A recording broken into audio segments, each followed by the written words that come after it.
Bismillahirrahmanirrahim. Assalamualaikum warahmatullahi wabarakatuh. Innal hamdalillah hamdan katsiran thayyiban mubarakan fihi kama yuhibbu rabbuna wa yarda. Asyhadu an la ilaha illallah wahdahu la syarika lah wa asyhadu anna Muhammadan abduhu wa rasuluhu la nabiyya ba'dah. Allahumma salli wa sallim ala nabiyyina wa qudwatina wa rasulina Muhammad wa ala alihi wa sahbihi ajma'in. Wa qala alaihi salatu wassalam kama jaa fi sahih Muslim as-salawatul khams wal jum'ah ila al-jum'ah wa ramadan ila ramadan mukaffiratun ma bainahunna idza ijtanabat al-kaba'ir. Amma ba'd. Ma'asyiral muslimin wal muslimat, a'azzallahu wa iyyakum. Alhamdulillah pada pagi hari ini kita sudah memasuki kurang lebih hari ke-18 ya. Hari ke-18 Sya'ban, dan tidak lama lagi semoga Allah mengantarkan kita sampai Ramadan. Walaupun ini tentunya bukan hal yang baru. Seingat saya tahun lalu pun saya diminta untuk menyampaikan tema tentang Tarhib Ramadan. Saat itu kita membahas tentang Ramadan bersama salaf. Ya, dan repetisi atau pengulangan juga bukan sesuatu yang aib atau celah. Rasulullah Shallallahu Alaihi Wasallam beliau sering mengulang-ulang wejangannya ya tentang keutamaan dalam salah satu perkara. Kadang beliau mengulang tentang keutamaan sedekah dalam kondisi atau konteks yang berbeda, berhadapan dengan orang yang berbeda. Sholat yang kita lakukan juga kita ulang-ulang sehari, maka itu 13 rakaat, kemudian besoknya juga begitu. Dan pengulangan ini atau inash, penyegaran, ini diantara fungsinya adalah dalam rangka untuk ya mereview, kemudian meluruskan jika ada yang salah atau kembali mengingatkan jika ada yang lupa. Jemaah sekalian, dalam hadis yang diriwayatkan oleh Imam An-Nasai, Rasulullah alaihi wasallam berdiri di hadapan para sahabatnya dan dia berkata, "Ataku Ramadan syahrul mubarak." Datang kepada kalian bulan Ramadan, bulan yang penuh berkah. Kita bahas frase kalimatnya. Ya, ataku Ramadan, datang kepada kalian bulan Ramadan. Ramadan, kata Imam Abul Hasan Al-Mawardi, salah satu ulama abad ke-4 Hijriah, ya, lumayan lama ya, 10 sampai 11 abad yang lalu. Di dalam kitab Al-Hawi Al-Kabir, beliau berkata, ya, wa kana Ramadan fi jahiliyah yusamma. Dulu di zaman jahiliyah Ramadan dinamakan dengan natikun. Natikun artinya lelah, payah, capek. Ini mirip dengan di Indonesia istilah puasa. Puasa itu bukan bahasa Indonesia asli, dia bahasa Sanskerta yang artinya siksa. Oleh karena itu kita mencoba untuk menggunakan bahasa yang lebih orisinil, saum, yang artinya menahan diri. Karena kita tidak pernah merasa tersiksa dengan saum Ramadan. Lalu kemudian kata beliau, rahimahullah, wa yusamma Ramadan fi ahli Islam ma'khudun min Ramadan. Lalu dinamakan dengan Ramadan di masa Islam diambil dari kata Ramadan. Wa huwa syiddatul har, yang maknanya adalah sangat panas. Wa hina furidha wa syiddatul har, dan ketika memang syariat Ramadan diturunkan itu bertepatan dengan musim panas. Nah, itu sejarahnya. Dan turunnya surat Al-Baqarah 183 itu bukan di bulan Ramadan, tapi 1 bulan sebelumnya, Sya'ban. Dan Sya'ban sendiri diambil dari kata tasya'aba, yang artinya tafriq. Tafriq artinya berpecah-pecah, nyebar. Karena orang Arab pra-Islam atau Arab Jahiliyah, mereka terbiasa menyebar-nyebar nyari sumber air, mata air untuk persiapan musim kering, musim panas Ramadan. Karena itulah dinamakan dengan Sya'ban. Ini disebutkan oleh Imam Ibnu Hajar dan Fathul Bari dan juga Imam Az-Zabidi dalam Tajul Arus. Baik, kita lanjut. Ya, atakum Ramadan syahrul mubarak. Datang kepada kalian bulan Ramadan, bulan yang penuh berkah, syahrul mubarak. Berkah udah jadi bahasa kita. Ya, barokah atau berkah udah jadi bahasa kita. Ada warteg barokah gitu. Kemudian apalagi itu optik barokah. Dan ini salah satu istilah atau nama yang dimakruhkan untuk anak. Rasul memakruhkan beberapa nama untuk dipakai buat anak. Dalam hadis Sahih Muslim, Nafi, barokah, yasar, aflah, ini dimakruhkan. Yang paling dilarang adalah Malikul Amlak, raja di raja. Karena itu merupakan sandangan dari nama Allah Subhanahu wa Ta'ala. Adapun kenapa yang tadi dimakruhkan? Karena ada kesan istilah, meninggikan diri. Ya, aflah yang membawa kemenangan, yasar yang membawa kemudahan, barokah yang membawa keberkahan, ya, kemudian nafi yang membawa manfaat. Barokah secara bahasa leksikal istilahnya itu bermakna ziyadatul khair wal manfaat, membawa kebaikan atau bertambahnya kebaikan dan manfaat. Bukan bertambahnya wujud dan angka nominal. Kalau ada orang berkata semoga hartanya berkah, semoga gajinya berkah, semoga umurnya berkah, itu bukan berarti semoga hartanya secara angka bertambah. Walaupun itu bukan hal yang mustahil. Allah memberikan salah satu jenis keberkahan kepada orang itu berupa melimpah ruahnya harta.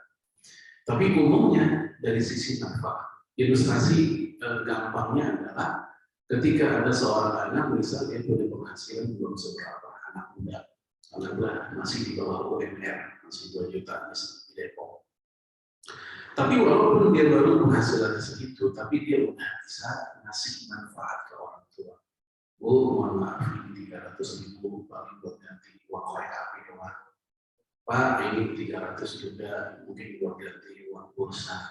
Sementara abangnya yang penghasilannya berlipat-lipat di atas dia, mungkin belasan juta misalnya, tapi bakhilnya, pelitnya luar biasa. Di sisi ini, si adiknya walaupun secara nominal, secara angka, jauh di bawah si abangnya, tapi dia sudah mampu memberikan manfaat, dia lebih berkah dibanding abangnya yang berlipat-lipat, tapi tidak bisa memberikan apa-apa untuk orang tua, ya baik karena kesengajaan atau memang sifat bakhilnya atau apa. Sisi berkah adiknya lebih berkah. Adapun terkait dengan Ramadan, syahrul mubarak, keberkahannya sangat banyak. Kita lihat ketika Ramadan, umat Islam dari yang memang terbiasa dengan keislaman hingga sampai yang jarang ngomongin agama aja, ketika Ramadan agak mendingan mereka. Yang nggak pernah ke masjid pengen ke masjid, yang nggak pernah sholat berjamaah pengen berjamaah, yang nggak pernah baca Quran pengen belajar, pengen buka. Walaupun kemudian maaf, ini semua kadang datang di pekan-pekan pertama doang. Begitu pekan kedua, ya pekan ketiga apalagi udah mulai hilang semangatnya, tidak masalah. Yang penting kita udah melihat ada ya manusia yang memang terbentuk ya apa namanya suasana keislaman, dalam artinya memang itu fitrahnya ketika datang Ramadan. Yang namanya istiqomah memang menjadi PR semua umat, semua orang termasuk kita sebenarnya. Kemudian juga ketika Ramadan kita tahu roda perekonomian semakin deras, perputaran uang juga semakin kuat. Walaupun memang satu hal negatif juga ada, tapi ini terkait dengan individunya masing-masing, yaitu sifat konsumenistis juga semakin kuat. Apa-apa yang diinginkan untuk dibeli walaupun tidak dibutuhkan, sekedar diinginkan saja. Dan seterusnya. Nah ini syahrul mubarak. Kemudian Rasulullah SAW melanjutkan, ya, wa faradallahu azza wa jalla 'alaikum siyamahu. Allah mewajibkan saum di bulan itu kepada kalian. Baik, Untuk kewajiban Ramadan, puasa Ramadan, ini istilah para ulama itu maklum minatin itu sesuatu yang mudah diketahui dalam agama secara pasti. Nggak usah apa istilahnya dibahas bertele-tele, orang juga udah paham. Kalau bahasa kerennya apa? Aksiomatik, sesuatu yang aksiomatik, yang tidak usah pakai dikasih dalil banyak kita udah ngerti. Oleh karena itu lembaga fatwa manapun di seluruh dunia Islam tidak pernah ada yang mengeluarkan fatwa Ramadan hukumnya wajib. Kenapa? Karena orang sudah paham. Dari anak kecil sampai dewasa, dari orang awam sampai cendekia, sampai orang kampung, dari orang sampai orang kota, itu semua tahu. Oleh karena itu mengingkari keabsahan Ramadan sebagai salah satu rukun dari rukun-rukun Islam murtad. Ini disampaikan oleh para ulama, bahkan ini diklaim sebagai ijma seperti yang dikatakan oleh Sayyid Sabiq. Ya, wa anna munkirahu murtadun anil Islam.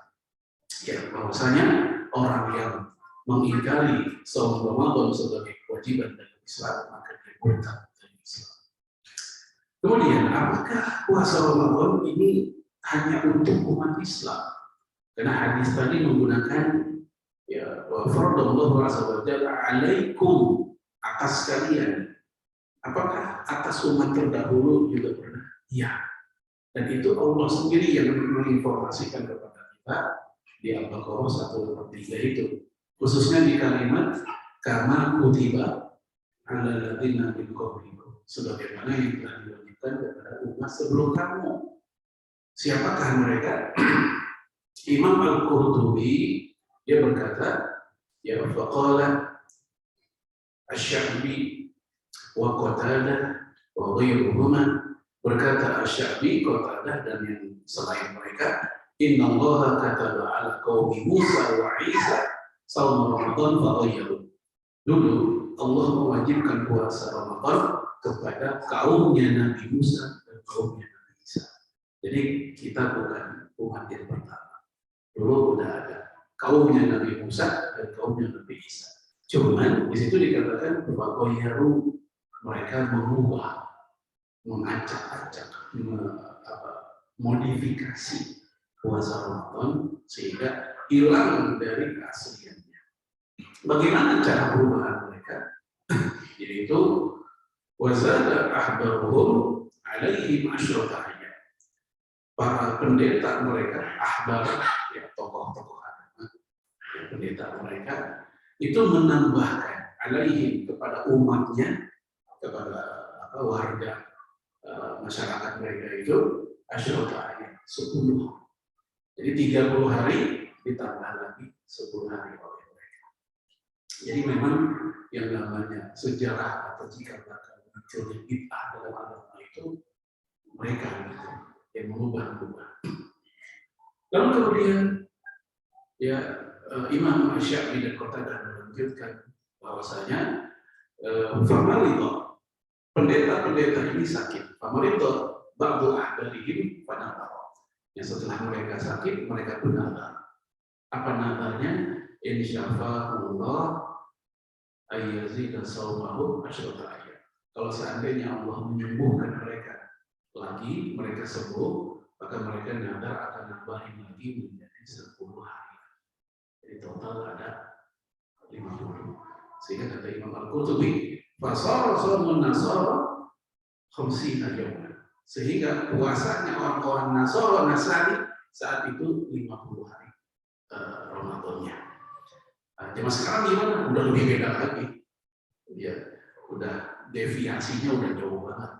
Udah bukan lagi berabad-abad, tapi belasan abad yang lalu. Ya, fasa'aba alaihim fil har. Lalu mereka pun akhirnya merasa soal, merasa sulit, payah, capek. Kenapa? 50 hari filhar di musim panas. Akhirnya mereka pun ada ide lagi, ada gagasan lagi. Apa gagasannya? Fanaqalu ila rabbi. Dan mereka pun memindahkan puasa Ramadan ke musim dingin. Jadi tadinya di musim panas yaitu Ramadan sesuai namanya dipindahin ke musim dingin. Jadi jamaah sekalian ada 2 hal yang mereka acak-acak. Pertama jumlah harinya, yang kedua apanya tadi? Waktunya. Nah, kita bersyukur sebagai umat Islam udah sejak zaman Rasul tahun kedua Hijriah Ramadan disyariatkan.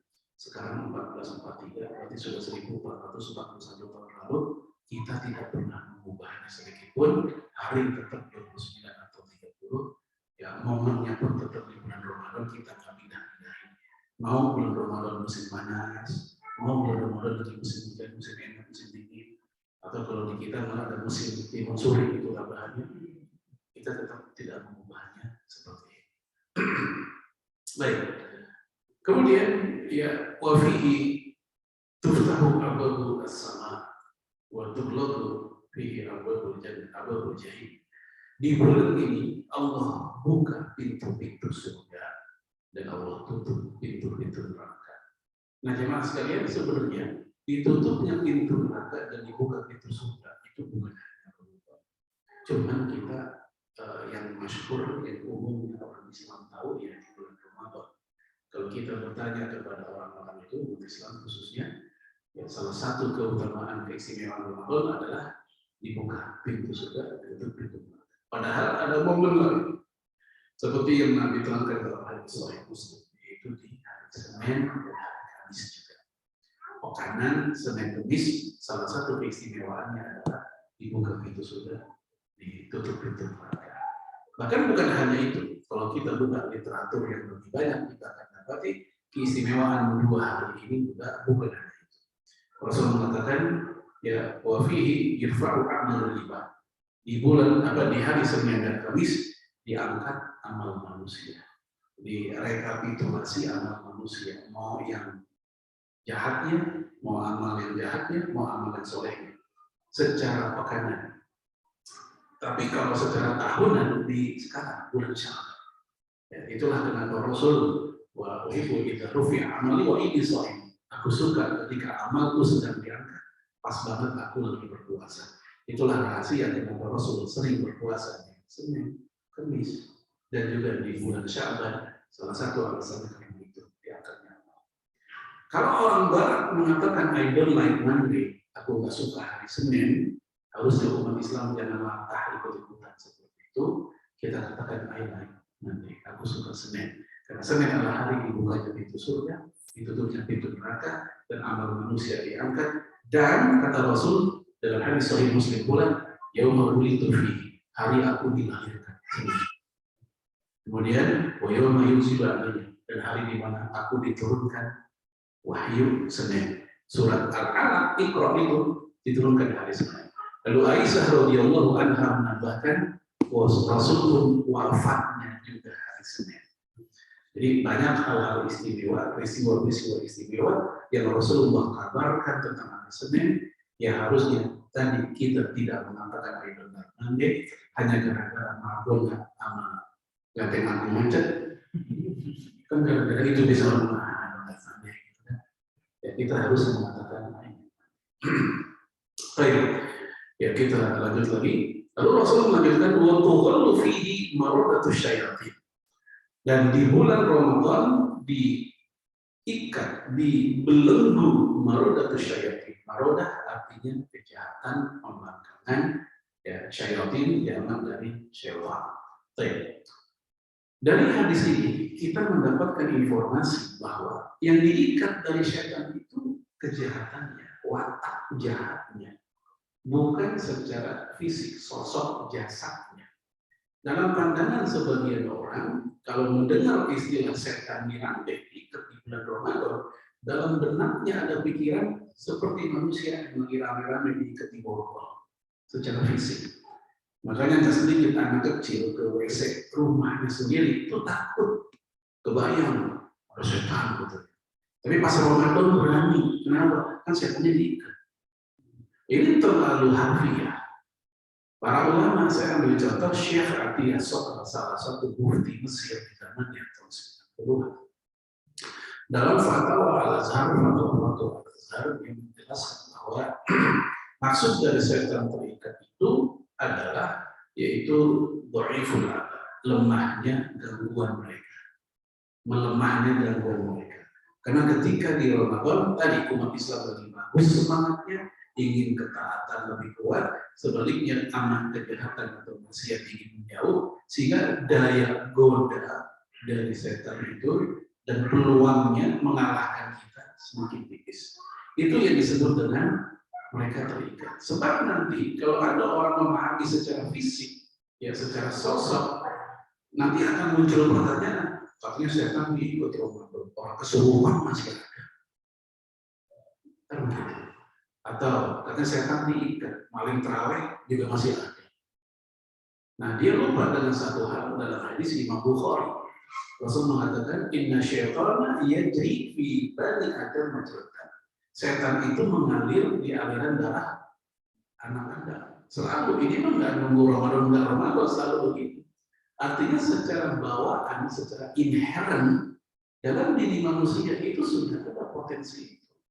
Hal ini diperkuat lagi dalam Al-Quran. Allah ilhamkan ke dalam diri manusia ya potensi menjadi orang fajir, berdosa, dan orang bertakwa. Artinya seandainya pun tidak ada syaitan di luar kehidupan kita, secara internal kita sudah punya potensi jadi orang jahat. Maka jangan pernah merasa aman walaupun kita dapat komunitas yang baik. Anggaplah PNF ini komunitas lingkungan perumahan yang baik.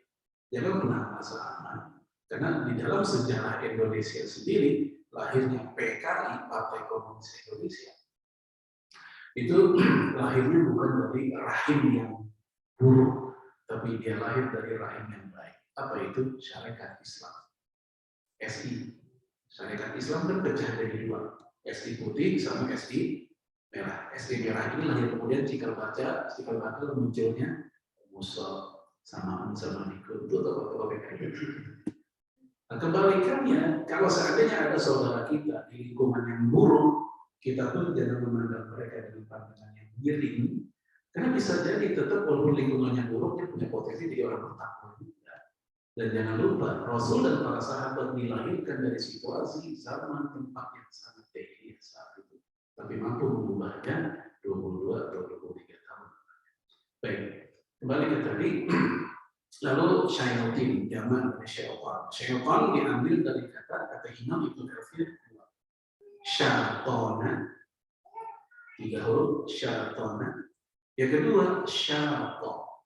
Syaitana artinya ya ba'id an tabi'il bashar. Jauh dari watak kemanusiaannya manusia. Jauh dari watak baiknya manusia. Adapun syaitan artinya membakar. Lalu kata Imam Ibnu Katsir, killahuma sahih, fal awwal ashah. Yang pertama, syaitan itu lebih sahih ya dibanding yang syaitan, dan kedua-duanya memang sahih, tapi yang pertama lebih sahih, syaitan.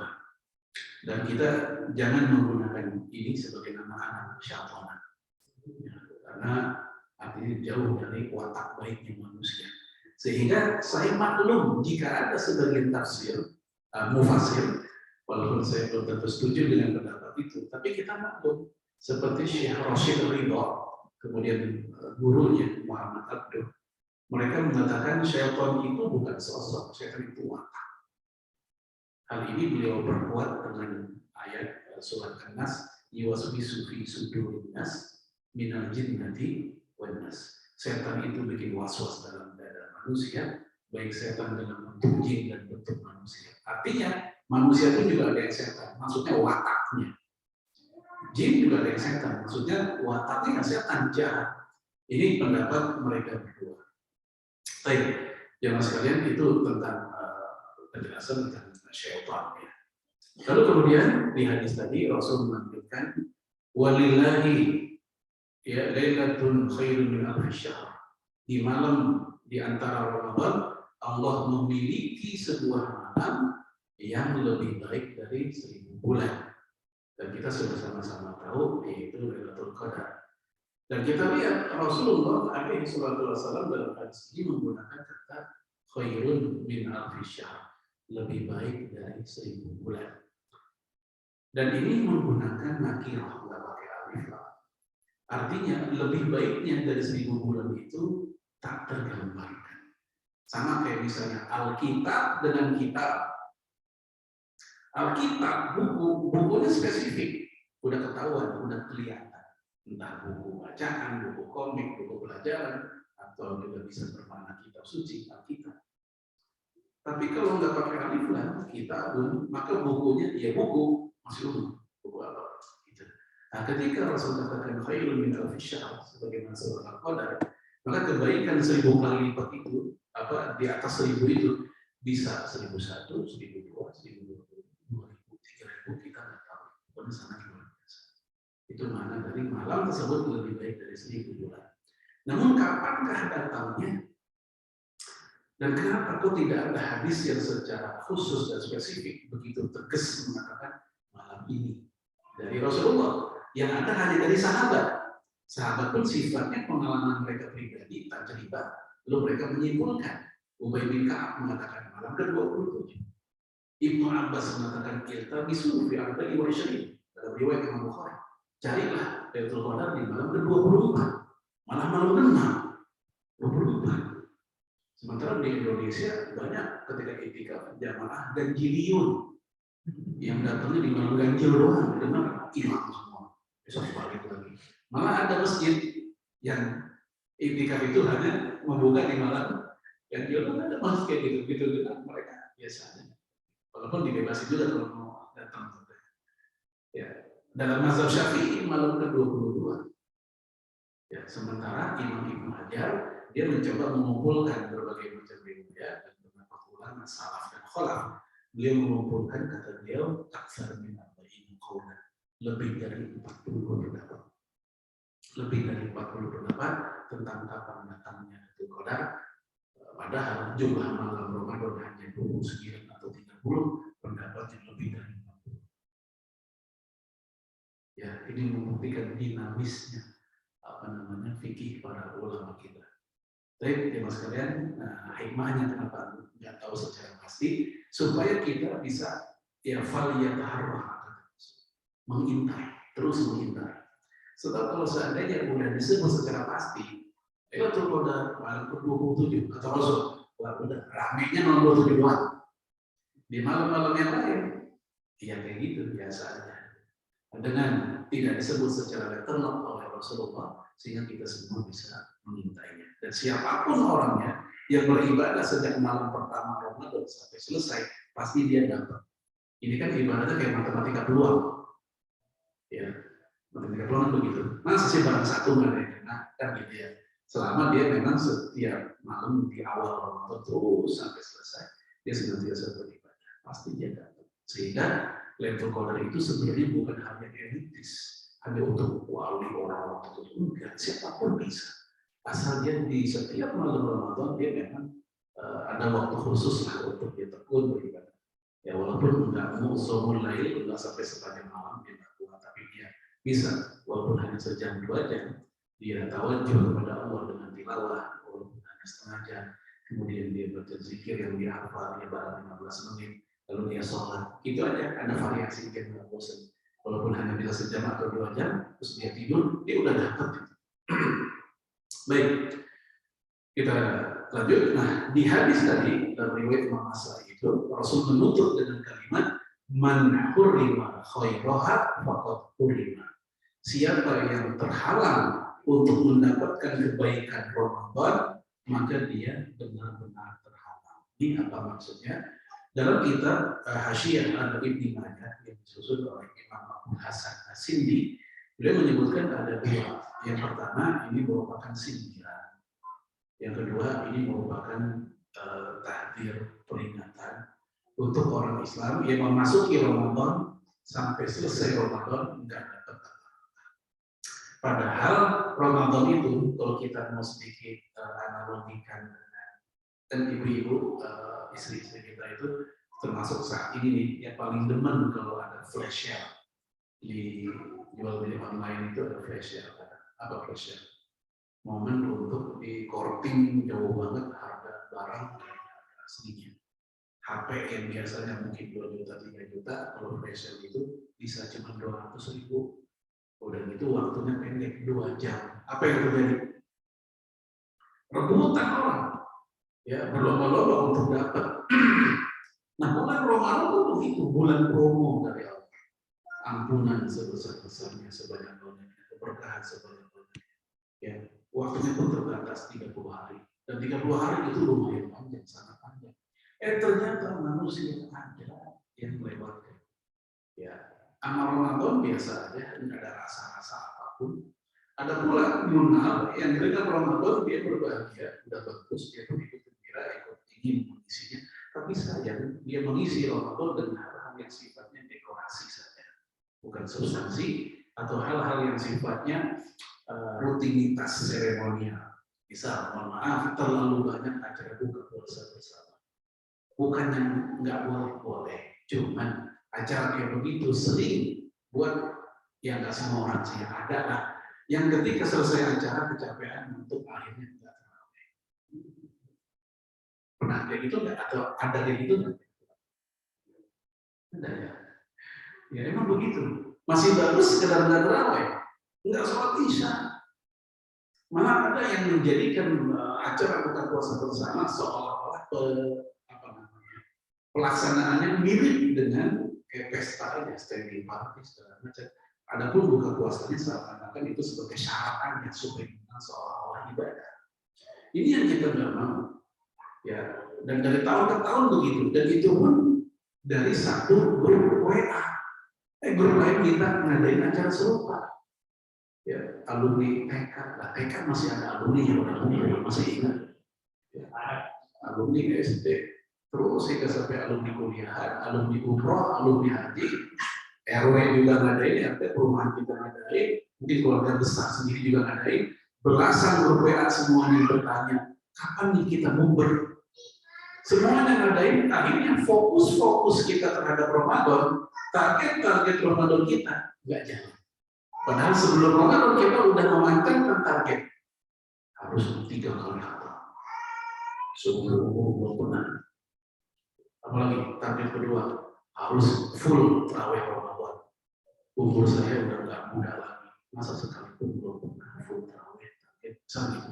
Ternyata ini target tinggal target gara-gara tadi.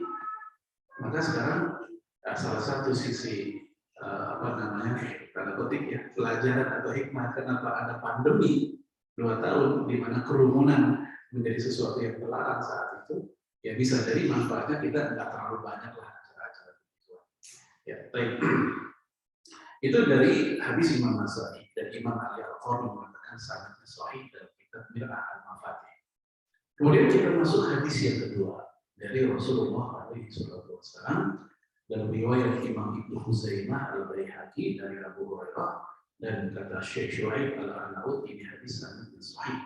Yaitu ketika Rasulullah sedang ceramah, sedang khutbah, tiba-tiba ya Rasulullah mengatakan amin, amin, amin 3 kali amin. Lalu kemudian sahabat Nabi penasaran, kenapa Rasul mengucapkan amin, amin, amin 3 kali itu?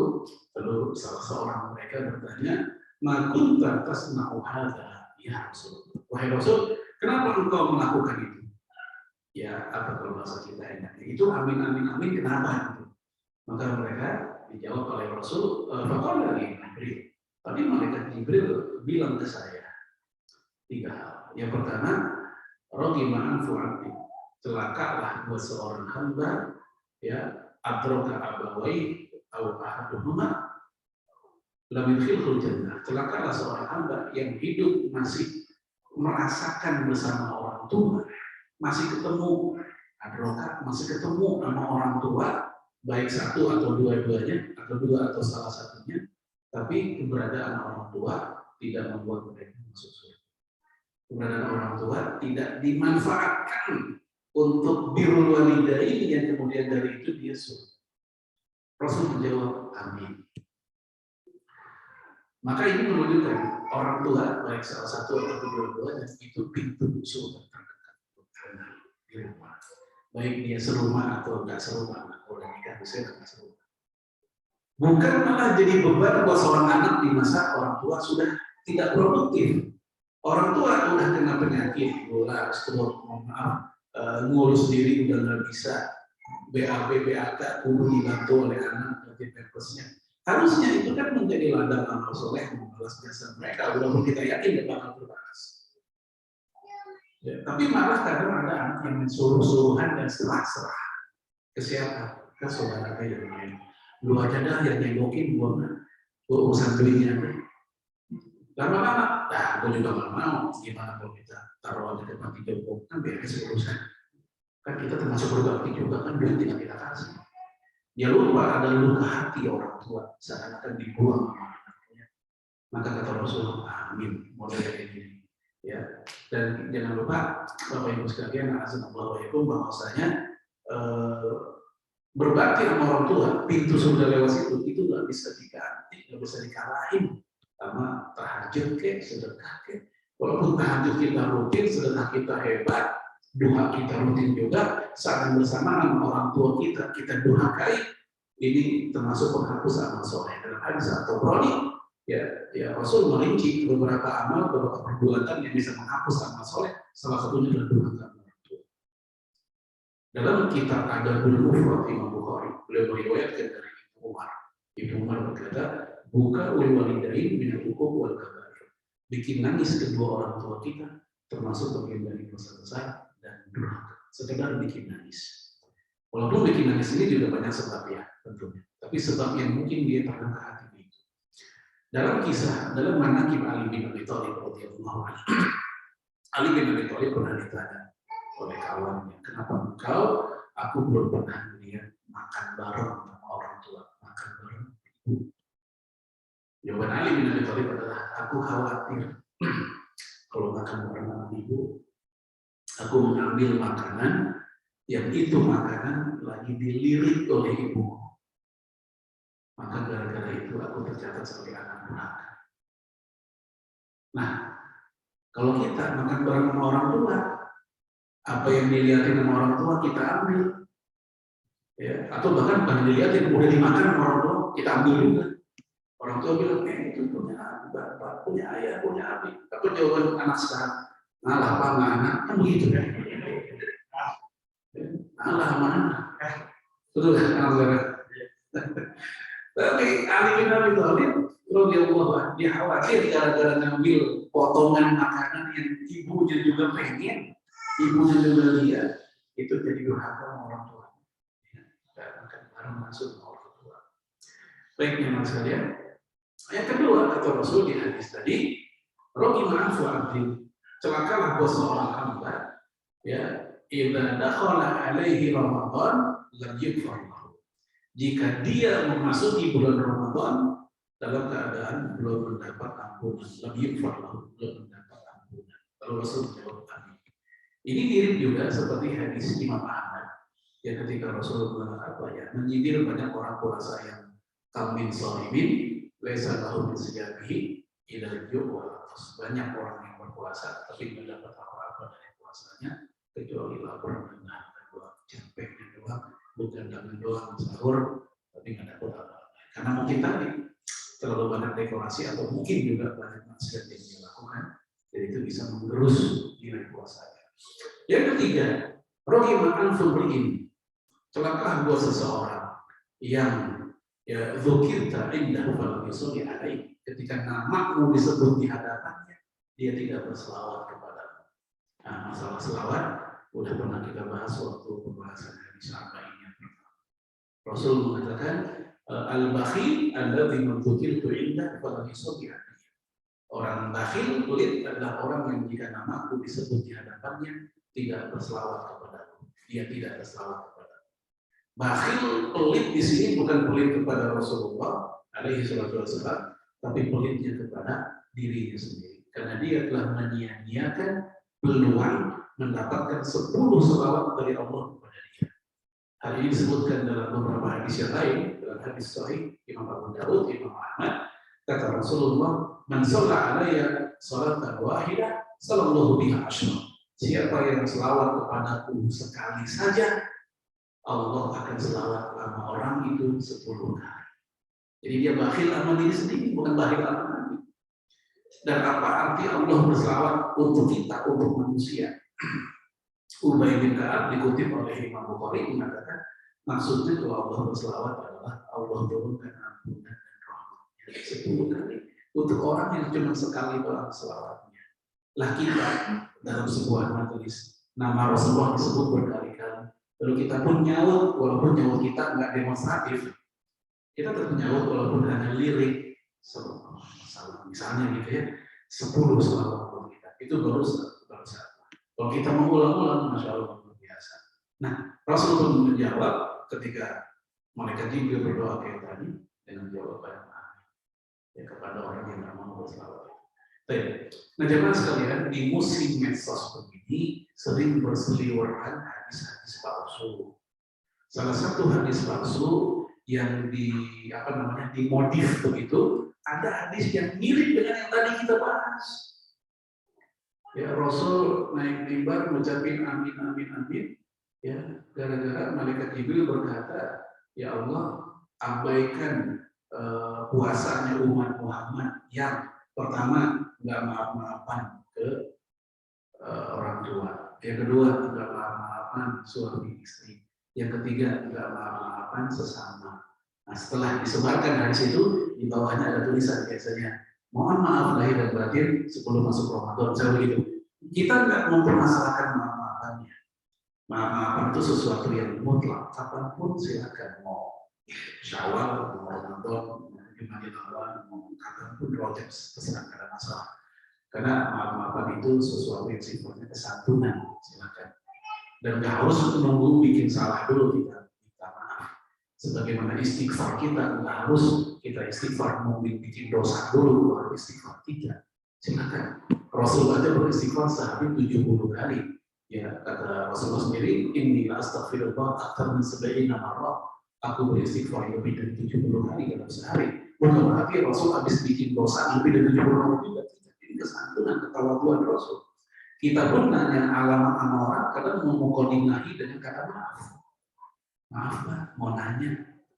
Rumah si Anu di mana? Kan nggak mungkin yang ditanya bilang, maaf, emang lu dosa apa mau buat? Kan gitu. Ini apa namanya? Kesantunan saja. Silakan. Tapi yang menjadi masalah ketika dua hal terjadi. Aktivitas maaf-maafan itu didasari oleh hadis palsu, bahkan hadis yang dibuat tadi, lalu mengatasnamakan Rasulullah bersabda. Ini bahaya luar biasa. Baik bahaya buat yang bikin, karena Rasul mengatakan man kadzdzaba alayya muta'ammidan falyatabawa maq'adahu minan nar. Siapa yang sengaja berbohong atas namaku, maka aku sediakan baginya kursi di neraka. Hadis Bukhari Muslim. Sengaja berbohong atas nama Rasul. Sama kayak orang bikin kalimat sendiri, terus dia bilang dalam kurung HR Bukhari. Kan bohong. Ya, dia bikin padahal kalimatnya, tapi dia anggap hadis Bukhari. Bohongnya bukan hanya atas nama Rasul, atas nama Imam Bukhari juga. Nah, untuk konteks yang tadi, hadis riwayat Ibnu Huzaimah, Al-Baihaqi dan Al-Bukhari itu disebarkan begitu. Jadi semua kita hadis yang standar, kita tidak dapatkan hadis seperti itu. Kemudian bahaya buat umat manusia, buat umat Islam khususnya. Kenapa? Karena menjadi wajah Islam ternodai kemurniannya oleh hal-hal yang tidak berasal dari Islam. Karena mohon maaf, kebiasaan menggunakan hadis-hadis yang palsu atau sangat lemah itu seakan-akan memasukkan ke dalam Islam sesuatu yang bukan bagian dari Islam. Karena hakikatnya dia bukan bagian dari Islam, dia bikin orang. Tapi tanpa dia sadari, dia telah mencemari kemurnian kebersihan Islam. Baik, kemudian jamaah sekarang langsung tahu ya pun sebenarnya tadi masih mukadimah ya. Jadi kita kan temanya adab dan sunnah ya. Kita temanya adab dan sunnah Ramadan. Jadi kita baru membahas tentang bagaimana Rasulullah menyambut Ramadan kepada umatnya gitu kan. Ya langsung kita rinci aja satu-satu yang ringan-ringan. Ya Rasul mengatakan dalam hadis yang cukup familiar ya kita mengamati hadis Bukhari dari Ibnu Abbas, kata Rasulullah ya tasaharu fa inna fi sahuri barakah. Ini yang ringan dulu. Bersahurlah kalian karena di balik makan sahur itu mengandung keberkahan. Apakah keberkahannya? Imam Syekh Said Sabiq merinci. Ya, pertama ya kita tahu bihi as-shaim. Orang berpuasa menjadi kuat dengan adanya sahur. Kemudian wahyu itu ada dan bikin semangat, bikin jadi lebih semangat dengan sahur. Coba pernah nggak kita puasa nggak pakai sahur? Mungkin pernah. Semangatnya beda itu biasanya. Ada sedikit berbeda lah semangatnya. Tentu juga dengan kekuatannya. Oleh karena itu kata Syekh Said Sabiq itulah salah satu maksud dari keberkahan dari sahur. Sehingga Rasul mengatakan di kalimat selanjutnya, ya janganlah kalian meninggalkannya. Ya janganlah kalian meninggalkan sahur. Karena dia berkata di walaupun minkum jira'atan walaupun sekedar seteguk air saja. Dan saya yakin orang bersahur nggak ada yang sekedar seteguk air. Itu bahasa penekanan aja, saking pentingnya. Sama seperti kan Rasul bilang, ya man bana masjidan, barang siapa yang membangun masjid, walaupun sebesar kandang burung, maka Allah akan didirikan buat dia rumah di surga. Kenyataannya nggak pernah ada orang bikin masjid segede kandang burung, ya kan, nggak muat kecil. Tapi maksudnya adalah saking pentingnya ikut membantu pembangunan masjid, itu maksudnya begitu. Ya Rasul juga pernah bilang, ya taatlah dan dengarlah, ya dengarlah dan taatlah kepada pemimpin kalian, walaupun siapa, Abdul Habasyiyun, walaupun seorang budak Habasyi Ethiopia. Kenyataannya belum pernah ada seorang khalifah di masa dahulu berasal dari budak Ethiopia. Tapi itu sebagai penegasan betapa pentingnya taat kepada ulil amri dalam konteks dia pemimpin yang baik, dia pemimpin yang soleh. Nah sama kayak tadi. Jadi ketika Rasul katakan walaupun dengan seteguk air karena saking pentingnya itu. Baik ini. Bahkan jemaah sekalian, sahur itu ternyata walaupun kita anggap remeh, mungkin banyak orang menganggap remeh gitu ya, sekedar sahur lah.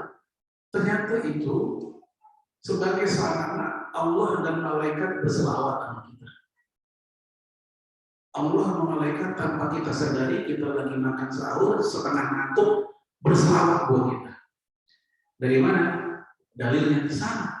Dari hadis Bukhari juga dari Ibnu Abbas, innallaha wa malaikatahu yusholluna 'alal mutasakhirin.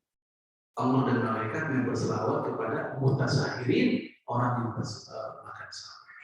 Ini luar biasa. Maka dalilnya dikali. Dan ternyata sahur sendiri dia merupakan sarana pembeda puasa kita dengan puasa orang kafir. Orang kafir juga puasa, tapi mereka tidak pakai sahur.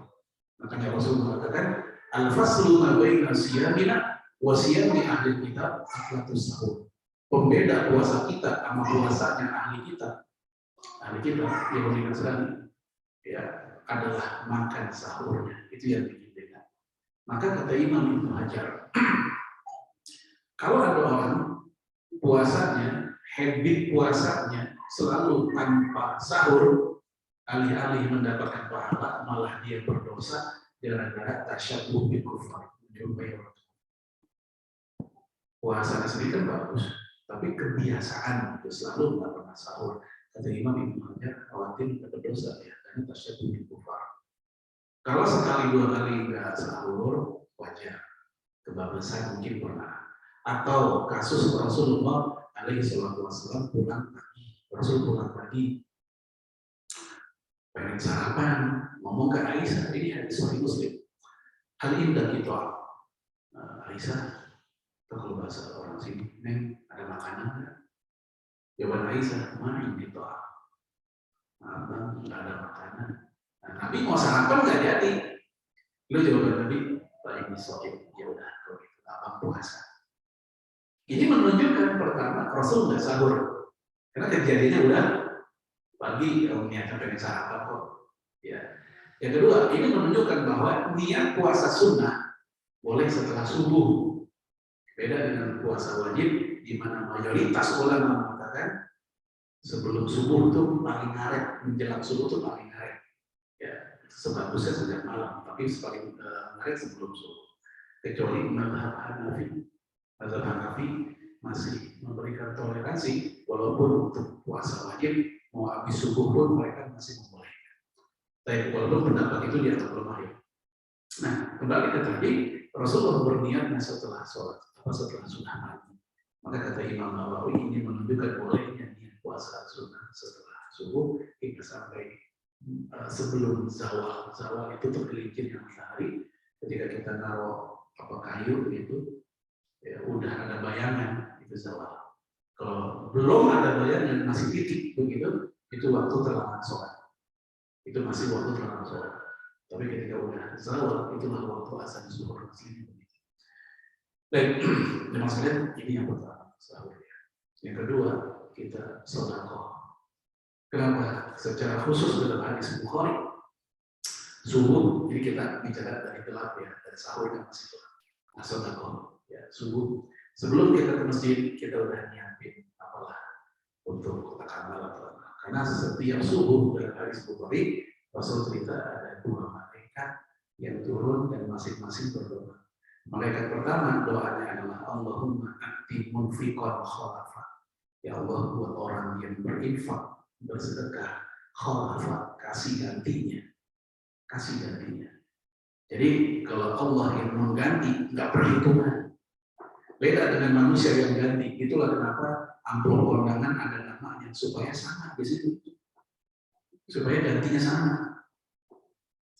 Haji Fulan, dibuka amplopnya, cepet. Kata tuan rumah, pergantian. Ya, walaupun nggak ngomong mungkin di hati lah. Tapi begitu dia undang, cepet juga. Tos-tosan, aduin hati biar sama gitu. Tapi kalau Allah yang yakin nggak begitu. Ya. Kemudian malaikat yang kedua atau Rasulullah berdoa dengan doa yang sangat bertolak belakang dengan ayat pertama. Allahumma a'ti mumsikan tarafa. Ya Allah, untuk orang yang mumsikan itu menahan harta. Nggak infak, saudara. Tarafa, binasakanlah dia. Makna dari binasakan harta itu 2. Bisa bermakna binasakan keberkahannya atau binasakan memang wujud hartanya. Sehingga ini bisa menjadi bahan evaluasi. Saya kenapa ya kalau bikin usaha nggak pernah gol, bisnis bantet, mau bikin tanah, mau bikin apa teman nggak jalan. Ya, istri buka dagang online yang katanya ramai sepi juga. Nah, bisa jadi mungkin kita bukan mendapatkan doa malaikat yang pertama, kita dapat doa malaikat yang kedua, hancurkan harta. Tapi tolong ini juga jangan difahami terlalu literal, terlalu harfiah. Karena kata Imam Al-Qurtubi, yang dimaksud Allah ganti harta kita, wa ma anfaqtum min syai'in fa huwa yukhlifu. Apa-apa yang diinfakkan maka Allah yang menggantinya. Maknanya bisa makna di dunia, yaitu berupa keberkahan, kesehatan, ya apalagi macam-macam. Nggak selalu bentuknya uang, ya karena istri yang soleha itu bagian dari manfaat yang telah Allah berikan tanpa kita sadari, hasil dari sedekah kita. Anak yang soleh, yang taat, yang sehat-sehat, yang pinter-pinter, tetangga yang enak. Karena kita nggak merasa, jangan-jangan itu semua hasil dari ekses sedekah kita gitu. Kita maunya sih terlalu ini. Kalau gua ngasih 10.000, Allah ganti berapa? Ini kan mentalitas MLM jadinya, bukan mentalitas orang sedekah. Ya, mohon maaf kalau ada penggiat MLM. Ya. Kebalikannya tadi, begitu disebut dengan tarafa binasa, juga sama, mana yang bisa bermakna hartanya habis atau keberkahannya habis. Hartanya nggak habis, tapi keberkahannya nggak ada. Ya ini sedekah. Dan Rasul ketika ditanya dalam hadis tentang ini, ayu sedekati afdal, sedekah apakah yang paling utama? Nabi menjawab, sedekah di bulan Ramadan. Hadis ini kata Imam Tirmidzi sanadnya hasan. Namun Imam Ibnu Hajar mengatakan sanadnya dhaif, karena ada satu generasi hilang, istilahnya hadis mursal. Hadis mursal itu termasuk mengkutip putus. Nah, terlepas dari itu, hadis ini andai kata ini hadis lebih kuat lemah, namun dia sudah dikuatkan oleh hadis yang lain, hadis Bukhari ketika dia diceritakan oleh Aisyah, karena Rasulullah SAW ajwal binas. Wajah dan mayatun fi Ramadan. Nabi itu manusia yang paling dermawan, dan kedermawanan Nabi semakin menjadi-jadi di bulan Ramadan. Nah, ini menunjukkan udah ada contoh gitu. Lalu kata hadis itu di ujungnya kalihin bersalah. Kedermawanan Rasul bagaikan angin yang bertiup. Angin yang bertiup pertama nggak ada yang nyuruh. Siapa yang nyuruh?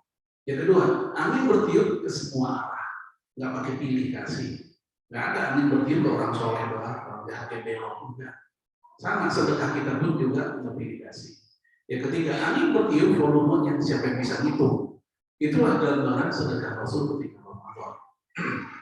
Nah, jamaah sekalian, sedekah yang terbaik tentu kalau kita bicara jenis, ya selain tadi di waktu Ramadan secara jenis, ternyata Rasul bilang nasi air.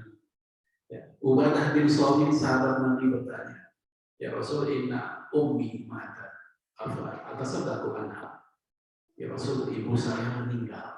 Bolehkah saya sedekah atas nama ibu saya? Sedekah atas nama orang yang sudah wafat. Nabi menjawab, tasaddaqanha, silakan sedekah atas nama dia. Maka ini menjadi ijma para ulama, sedekah atas nama orang meninggal itu sampai bermanfaat ya. Kemudian Ubadah bin Samit tanya lagi, ayo sedekah yang afdal, sedekah apa yang paling utama? Rasul mengatakan sakiyul, ngasih air, ngasih air. Mau air minum atau air yang dibutuhkan sehari-hari silakan. Nah, ini hadis juga mohon maaf jangan disalahpahami ngasih air. Akhirnya acara buka puasa bersama semuanya air. Mana nomnya kurang? Ada gorengan ini air semua gitu. Ya boleh-boleh aja sih. Cuma dia gitu. Seperti itulah hadisnya. Ya sedekah air itu luar biasa. Rasul katakan sebagai sedekah yang paling afdal. Ya. Bagaimana nih kalau kita lagi cekak begini, nggak ada duit, aduh pengeluaran banyak.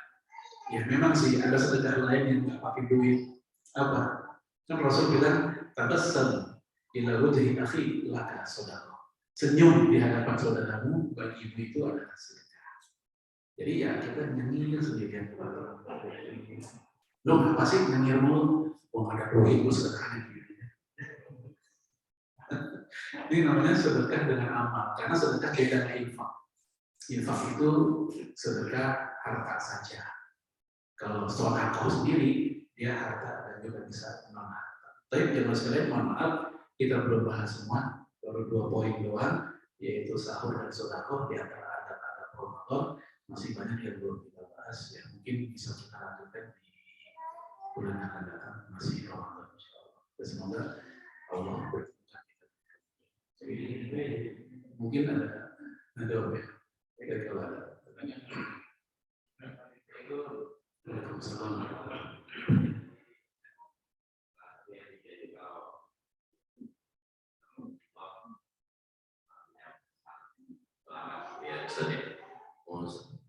Saya tanyakan, sholawat itu yang paling simpel apa dan yang paling betul apa? Itu yang pertama. Pertanyaan kedua berkaitan dengan saya pernah baca gitu cerita mengenai Nabi Sulaiman gitu, bahwa Nabi Sulaiman pernah memohon kepada Allah untuk menangkap atau memenjarakan iblis kayak gitu. Nah kemudian Allah nggak langsung mengabulkan, misalnya karena minta terus akhirnya kabulkan. Nah ekses dari itu adalah kehidupan di pasar-pasar kayak itu seperti itu. Apakah itu cerita Israelia atau bukan? Itu aja saja. Waalaikumsalam. Lupa yang pertama. Nah, selawat ya. Ya, untuk selawat yang paling afdal adalah selawat Ibrahimiyah. Karena yang namanya zikir dan doa kan ada 2 model ya. Para ulama membagi menjadi 2. Pertama, zikir dan doa ma'thur, istilahnya ma'thur. Itu zikir dan doa yang punya dasar dalam Quran dan hadis, itu ma'thur. Dan itu yang paling utama. Apa selawat Ibrahimiyah yang kita baca ketika tasyahud, ketika sholat duduk tasyahud, itu istilahnya selawat Ibrahimiyah. Dan itu yang paling utama. Kemudian ghairu ma'thur, apa ghairu ma'thur? Yaitu doa dan zikir yang tidak ada dalam Quran dan hadis. Para ulama membolehkan namun bersyarat. Syaratnya pertama, isinya tidak bertentangan dengan syariat Islam. Dan yang kedua, ketika mengamalkannya tidak boleh menganggap dari Rasul. Karena hakikatnya memang bukan dari Rasul, kan boleh bermanfaat. Dan cukup banyak doa dan zikir yang apa istilahnya berseliweran di masyarakat kita yang memang bukan dari sunnah. Namun hal itu nggak dilarang sebenarnya dengan syarat tadi. Saya ambil contoh kayak misalnya doanya Umar bin Khattab itu nggak ada dalam Quran, nggak dalam hadis, tapi Umar berdoa dengan cara itu. Apa doanya? Allahumma rzuqna syahadah bisabili. Ya Allah, matikan aku mati syahid di jalanmu. Waja'al mauti fi baladi rasulik, dan jadikanlah kematianku di negeri Rasulku di Madinah. Ini asli kalimat ini susunan bikinan Umar bin Khattab. Ya, jadi boleh, kalau bicara boleh yang berhidup mafur. Dan kata Imam Nawawi yang paling simpel ketika beliau membahas fikih sholat, khususnya sholawat yang dibaca di tasyahud, yang paling simpel sekedar Allahumma sholli ala Muhammad. Titik. Itu udah cukup, udah minimalis lah gitu. Ya di antara jadi sholawat yang lain. Jadi kalau tadi yang pas kita dengerin Rasul disebut namanya Allahumma sholli ala Muhammad. Atau yang biasa kita pakai kan sallallahu alaihi wasallam atau alaihi salatu wasallam. Kalau itu pun kita pakai tidak ada masalah. Karena esensinya tetap sama, selawat dan salam kepada Rasul. Baik, itu terus yang kedua, kisah tadi apakah Israiliyat? Iya, itu berasal dari Bani Israil cukup banyak. Ya, kisah-kisah Bani Israil itu kata Rasul, hadithu anhum wa la haraj. Ceritakan saja kisah-kisah dari Bani Israil. Ini Rasul katakan dalam hadis Sahih Bukhari, hadithu anhum wa la haraj. Kisahkan saja kisah-kisah Bani Israil wa la haraj. Wa la haraj artinya enggak apa-apa. Cuman para ulama ngasih patokan, ngasih rambu-rambu. Pertama, nggak boleh kisah Bani Israil dipakai untuk akidah. Untuk menetapkan akidah, kita punya SOP-nya sendiri. Yang kedua, penetapan hukum halal haram. Ini nggak ngambil dari kisah-kisah Bani Israil. Lalu untuk apa yang Bani Israil itu? Kisah-kisah Israel itu untuk masalah akhlak, kelembutan hati, sopan santun, boleh dari sana. Saya ambil contoh kisah yang cukup terkenal dalam kisah Israel itu kisah 3 mujahid yang nitipin adiknya ke seorang ahli ibadah bernama Barsishon. Pernah dengar kan? Yang akhirnya si adiknya ini mohon maaf digauli, dizinai oleh ahli ibadah ini sampai hamil. Nah begitu 3 mujahid ini balik nanyain mana adiknya, ternyata udah dibunuh, dikubur gitu. Tapi karena yang ngomong orang soleh, ya mereka percaya aja kalau kematiannya bukan karena pembunuhan, dia nggak punya karena diri. Nah ini kisah ini Israiliyat disebutkan oleh Imam Ibnu Jauzi dalam kitab Talbis Iblis berdasarkan riwayat dari Imam Hasan Al-Basri. Yang kedua, kisah yang juga cukup terkenal tentang seorang ahli ibadah yang dapat kabar ada pohon sering disembah di kampungnya, lalu dia pun bawa kampak untuk merubuhkan pohon itu. Setannya datang ngalangin, lu mau ngapain, mau merobohin pohon itu, disembah banyak orang, lawan gua dulu. Bertengkar, lalu si setan kalah. Nah, setannya bilang, jangan lu rubuhin, perlu kasih duit. Dari mana duitnya? Ada, lu pulang buka bantal, ada duitnya. Nah betul, si ahli ibadah ini tergoda juga. Dia pun pulang, buka bantal, ada duit. Nah, berhari-hari begitu, hingga suatu hari, udah nggak ada lagi duitnya. Nah, dia pun marah sama tuh setan. Wah, setan bohong nih. Kenapa bohong setan itu?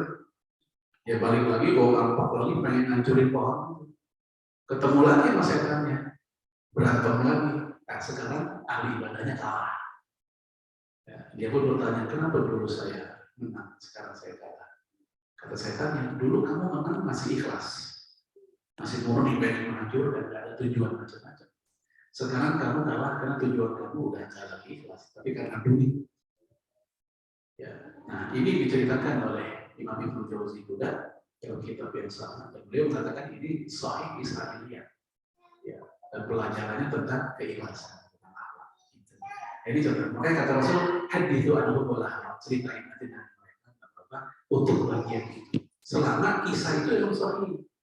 Israiliyat tapi dhaif atau palsu tetap jangan juga gitu. Nah, cukup banyak tuh kisah yang harus kita teliti lagi soalnya. Termasuk kisah yang tadi perlu kita teliti lagi. Sampai hari ini saya juga belum verifikasi kisah itu. Karena Israel cukup banyak dan mohon maaf masih banyak hadis-hadis lain yang selain Israel yang perlu kita pelajari. Untuk Israel itu sifatnya hanya adalah pernak-pernik aja. Oh ternyata ada kisah kayak begitu. Kalau bisa.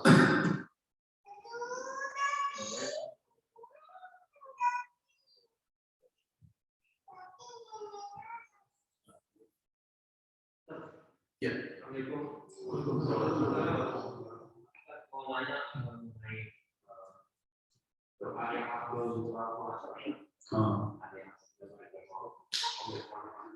Iya. Baik.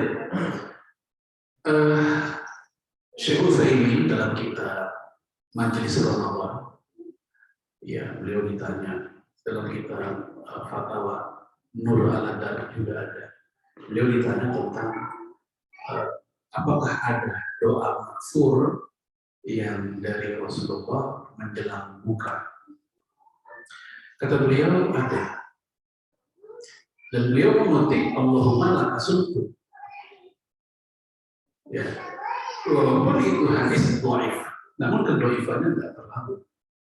Karena kata beliau sebagai ulama ada yang mengatakan hasan.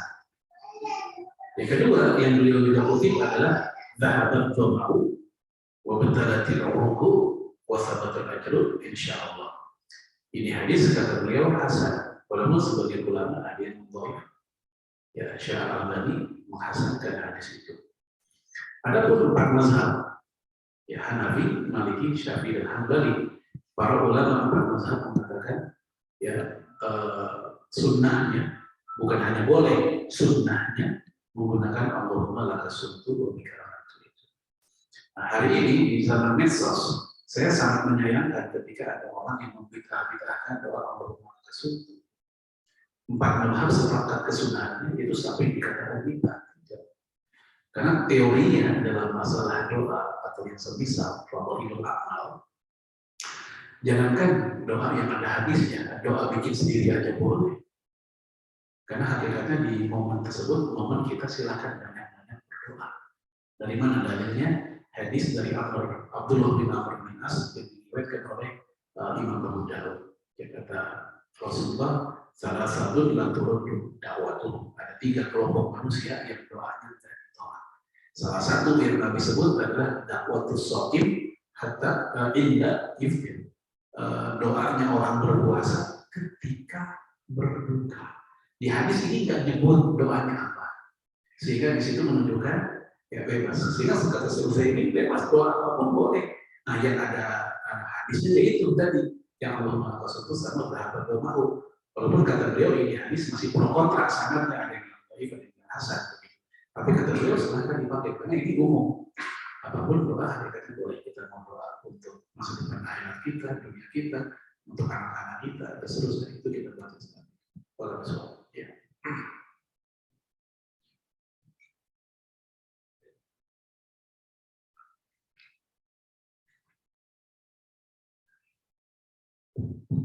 Sekarang beliau hari kasih atas memberikan keberkahan manusia untuk ilmu. Ingin bertanya terkait dengan adat sahur dan buka. Ketika sahur kan misalkan dalam konteks waktu dan juga yang kita konsumsi. Jadi salah satu sunahnya kan ketika sahur mendekati waktu subuh. Nah itu, tapi kalau di kebiasaan kita di Indonesia kan bahkan jam 2 itu udah dibangunin terus. Kemudian banyak yang misalkan subuh jam 5 gitu, itu terkadang jam 4 itu udah sahur. Nah itu kira-kira ada yang baik ketika sahur itu untuk mendapatkan keutamaan. Nah itu juga dengan berbuka juga karena kita tahu waktunya juga akan tapi kalau di Indonesia boleh lagi kita bagiannya masya Allah ada pola adanya dan sebagainya ada yang baik yang bisa mendapatkan keutamaan juga dalam hal itu juga bisa memberikan anak-anak kita tidak dalam menyiksa mereka kita kira-kira masih paling waktu Oh ya. Untuk sahur dari Anas bin Malik radhiyallahu anhu bahwa Rasulullah itu jeda antara makan sahur dengan azan subuh seperti orang baca Quran 50 ayat. Dan baca Quran 50 ayat sebenarnya nggak apa. Kalau antum pernah lihat di YouTube baca qiraahnya Syekh Mishari Rashid Al-Fasi, beliau kan kalau baca nggak cepat ya. Kalau antum mendengar murotalnya Al-Fasi itu dia ada dayu-dayu. Surat Tabarok, dia baca surat Tabarok, enak kalau syahdu bacanya. 8-9 menit doang, 30 ayat, 8 atau 9 menit itu dia baca. Itu bisa cari di YouTube tuh. Berarti kalau 30 ayat 8 sampai 9 menit, kalau 50 ya kita kira-kira aja berapa? Mungkin 12 ya, 12 segitu. Jadi emang sangat dekat waktunya supaya 12 menit itu kita bisa siap-siap untuk ke masjid. Tapi kalau kita bertepatan dengan hari kerja bisa sambil mandi dulu dan seterusnya. Sangat dekat. Ya, apa hikmahnya kenapa sahur ditakhir supaya kenyangnya awet? Maksudnya tunggu apa sahur? Habis itu apa? Baik. Adapun kalau bicara keabsahan, sekedar sah ya emang sah sih. Karena makna sahur kata Imam Nawawi min muntasafil lail ila fajar. Sahur itu sejak tengah malam, kalau kita anggap jam 12 sampai fajar, sampai subuh. Itu sahur tuh. Sahur itu sebenarnya nama waktu. Kayak duha nama waktu duha. Nah, gara-gara ada sholat duha, orang yang sholat duha kan gitu. Sahur itu nama waktu, yang disebut sahur itu ya jam 12 sampai, kalau di kita ya, tengah malam 12 itu sampai subuh. Dulu ada anak UI, anak kos-kosan. Anak UI, anak kos-kosan di jalan.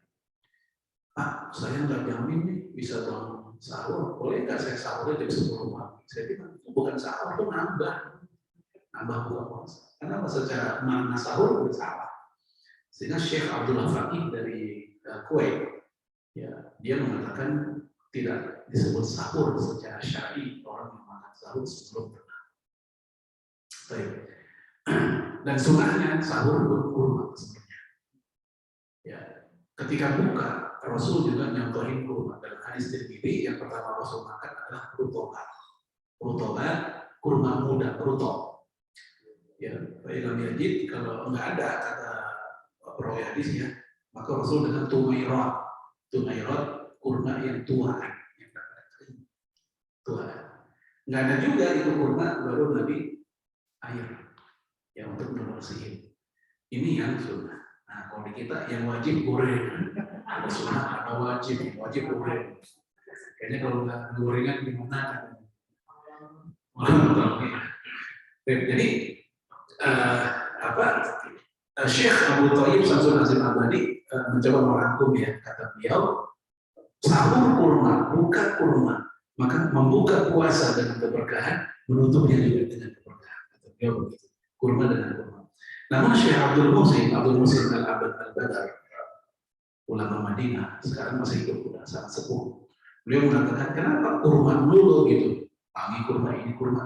Karena kurma di zaman itu memang makanan pokok. Kayak nasi zaman sekarang gitu kalau kita. Memang makanan pokok. Sehingga dulu Nabi mengatakan, orang yang di rumahnya nggak punya kurma, dia akan kelaparan. Ya sama kayak kita, orang di rumahnya nggak ada beras, ya kelaparan. Itulah kenapa disebut, ini kurma gitu. Baik ya. Adapun untuk masalah waktunya yang bersegera, maka disebut takjil. Takjil itu artinya bersegera. Ya, buka puasa, iftar dalam bahasa. Cuma di Indonesia, entah sejarahnya di mana, takjil kok artinya buka puasa gitu. Takjil itu artinya bersegera. Lu udah beli takjilan, kan bingung juga apanya. Jadi takjil itu artinya bersegera. Itu asalnya. Baik, malam besok. Cukup ya? Sudah siang. Baik, kita akhiri dengan kafaratul majlis. Subhanallah wa bihamdika, asyhadu an la ilaha illa anta, astaghfiruka wa atubu ilaik. Assalamualaikum warahmatullahi wabarakatuh.